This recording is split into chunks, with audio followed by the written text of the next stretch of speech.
Right, this is going to be a quick video on the Newton-Raphson method because somebody's asked me about it. So I thought, well, they won't be the only person that's not sure. So let's just quickly recap the Newton-Raphson method. So this, by the way, is saved in the Year 2 Maths folder, A-Level Maths 2020 to 2021 to 2023 notebook in Ask Louise, and I've called it Newton-Raphson.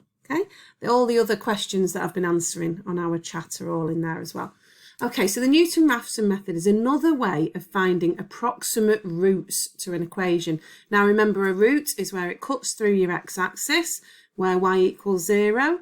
And they're important because it tells us all sorts of things about how to sketch the graph, and where roots are is, well, it's just important, isn't it? Anyway, so rather than using any other method that we've learned, we use this formula. And we are given this formula. Okay, I think it's in your formula book.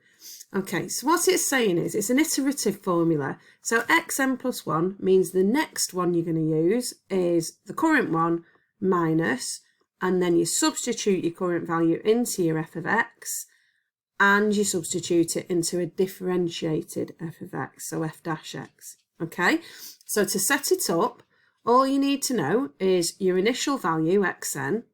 You need to know your function, f of xn, and f dash xn, so you need to differentiate your f of x. Now, because we're finding roots, a really, really important thing here is that it has to be equal to 0. If your f of x is not equal to 0, you need to rearrange it to get it equal to 0. Okay, does that make sense? You can't find a root if your equation is not equal to 0. Right, so we've got our equation, say we've got our equation equal to 0, right, we can then, oops, what's going on here? We can then differentiate things. I want to get rid of that. Can you see that? I don't know if you can.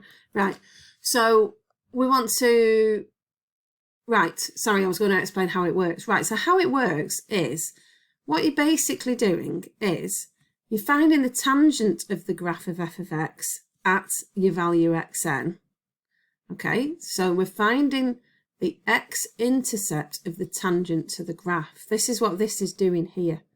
So if our first value here is x0, when we substitute that in, we're finding our tangent here and where it cuts through our x-axis here. And when it cuts through that x-axis, that's where we get our next value from.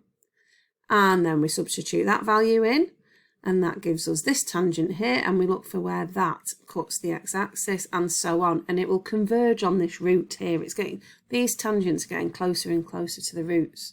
Now, you don't need to worry about how you work that out because you've got the formula. So as far as you're concerned, great, yippee skip. That's what it's doing. You don't need to know how to derive that, basically, okay? If you want to learn how, then I could show you how, but we don't really need to know. So let's not confuse ourselves. There's far too much to remember at the moment.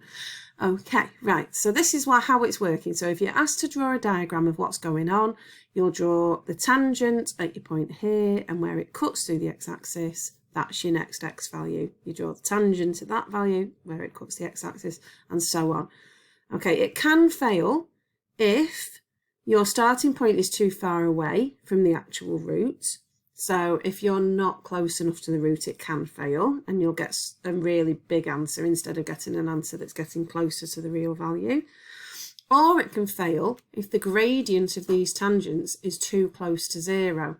So you see here on this one, this gradient of this tangent here is quite shallow. So it's cutting through the x-axis all the way over here. So your second iteration is going to be further away from that root, where the root is here. Okay, so then it will fail. Okay, furthermore, if it is actually a turning point at this root here, so if we find that our tangent is horizontal, so our gradient of our tangent, remember that's why we do f dash x, if we find the gradient of the tangent is 0, then obviously that's not going to cut through the x-axis. It's because it's a horizontal line, so therefore it will also fail. Okay, so if we can show that our tangent is horizontal at our point, then the formula will not work because we are dividing by f dash x and we can't divide by 0. Okay, so the sorts of questions you might get on this are, now question 1 here, I've written down 3 questions, but question 1, this one's pretty straightforward. use the Newton-Raphson method with x0 equals 1. So this is your starting value. To find a root of this equation, this is equal to 0. So happy days, we can just say, right, that's our f of x. So our f of x is x cubed minus 2x squared minus 5x, minus 5x, we're talking rubbish, plus 8. So our f dash x would be 3x, we'll just differentiate it, 3x squared minus 4x minus 5. Now to use our formula, we need to find the f of our x0, our first value, so we want to find the f of 1. So you're going to substitute 1 into this first equation here, which will give you 1 minus 2 minus 1 minus 5 minus 6, add 8, so that'll be 2, I think. And then you need to find f dash of 1. So you're just going to substitute it into your f dash x. So that'll give you 3 minus 4 minus 5 minus 6. It's horrible doing these on the spot like this. Okay, so, and then you're going to substitute that into your formula. So your formula, like I say, it's in your formula book. This is your formula. Boink, boink, boink. Let's take it back down here. Put it over here. Okay. Okay, so this is telling us our xn plus 1, so our second value. This is x0, so we're going to find x1. So x1 is equal to x0 minus f of x0 over f dash x0. And we've just found those because x0 is 1. So x0 is 1 minus your f of x0, which was 2, and your f dash of x0 in this case was minus 6, if I've done it right. And that gives us 1 minus a third, so 1 plus a third, which is 4 over 3. Okay, so now we're going to use that for our second iteration. Okay, so you're going to do x2 equals, and so on. But remember, you don't need to do this because you can put this in your calculator. Okay, you can put all this into your calculator. All right, so use your calculator to help you and then just keep pressing your button. Okay, and that will give you the answer eventually to 5 decimal places. So I'll leave you to finish that one off. Okay, using the Newton-Raphson method with x0 equals 2, so our starting value is 2, find a root of the equation 3x ln x equals 7, 4 significant figures. So here, our f of x isn't equal to 0. So we need to start off by making it equal to 0. Now I would suggest moving the 7 onto that side, so taking 7 away from each side. You could, if you wanted to, do 7 minus 3x ln x. You'll end up with the same answer, but I've just chosen to do it that way. Okay, and then you're going to do the same thing. So now your f of x for this one is going to be 3x ln x minus 7. You need to find f dash x. So you're going to have to use a bit of cheeky bracket rule on this bit, on the 3x ln x bit. So bracket rules your uvuvu, so u dash v plus uv dash. And you're going to set that up. U dash is 3, uv is ln x. When you differentiate the natural log of x, you get 1 over x. And you'd substitute them in. Your minus 7 is going to go away. So you're going to end up with 3 ln x plus 3x times 1 over x. Ooh, that's nice, that goes away. So 3 ln x, or 3 times natural log of x plus 3. Okay, now our starting value was x0 equals 2.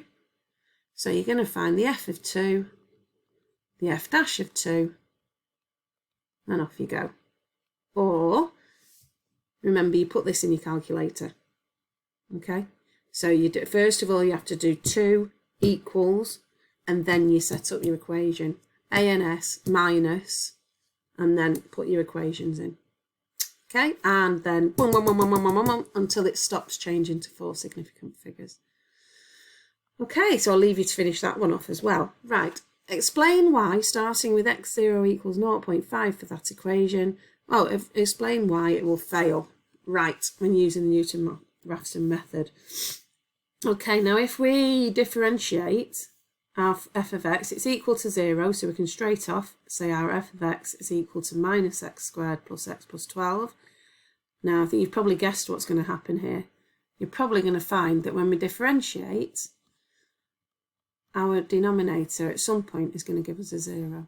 Okay, right, so if we do now, starting with x0 equals 0.5, we'd have to find the f of 0.5 and the f dash of 0.5 as well. So if you substitute in minus 2 times 0.5 is minus 1, plus 1, that's going to be 0. We can't divide by 0, which is what we need to do in our formula. Over there, see? We can't divide by 0. No, that can't be equal to 0. Therefore, the Newton-Raphson method will fail. And that's quite a common question. It's a nice 2 marks, that, because it's quite easy to show. And as long as you remember that that's what you need to do, then you're laughing. Okay, so hopefully that's helped with the Newton-Raphson a little bit. If it hasn't, give me a shout, okay? Any other topics you want me to go over quickly, just give us a shout and I'll do that. Bye-bye.